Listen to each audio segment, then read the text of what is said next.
మీకు తెలుసా ఈ కుకీలో ఎలాంటి డైరీ బటర్ లేదు, రెగ్యులర్ బటర్ లేదు, like Amul butter, even jaggery కూడా లేదు.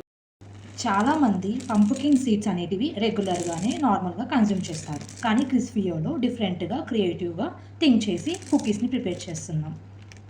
ఈ పంపుకిన్ సీడ్స్ అనేటివి rich in protein and healthy fats ఉంటుంది, అలానే మెగ్నీషియం, జింక్ అండ్ ఓవరాల్గా హార్ట్ హెల్త్ని ఇంప్రూవ్ చేస్తుంది. ఆ పంపుకిన్ సీడ్స్కి మనం కాంబినేషన్గా ఈ రోల్డ్ ఓట్స్ అనేటివి తీసుకుంటాం.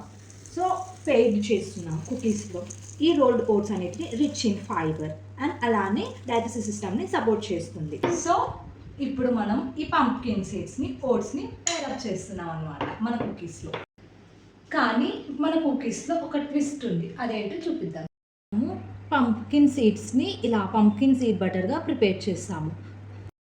అప్పుడు మనకి ఎలాంటి డైరీ ప్రోడక్ట్ అవసరం లేదు, అలానే ఎలాంటి డైరీ బటర్ కూడా అవసరం లేదు, లైక్ అమూల్ బటర్ లేదా ఎనీ టైప్ ఆఫ్ బటర్. ఆ అమూల్ బటర్లో కూడా మనకు చాలా ప్రిజర్వేటివ్స్ ఉన్నాయి కాబట్టి క్రిస్పీ వాస్ క్రియేటెడ్ డిఫరెంట్. మన కుకీస్లో ఇలా pumpkin seed butter cream add చేస్తున్నందుకు మన కుకీస్ అనేటివి నటీ ఫ్లేవర్తో, ఎలాంటి పంపుకిన్ టేస్ట్ ఉండకుండా గుడ్ టేస్ట్తో అండ్ గుడ్ ఫ్లేవర్గా ఉంటుంది. సో ఇది పంప్కిన్ సీడ్ బటర్ కుకీస్ అనమాట. మీకు కావాలంటే పైన వాట్సాప్ నెంబర్కి విజిట్ చేయండి అండ్ ప్లేస్ చేసుకోండి.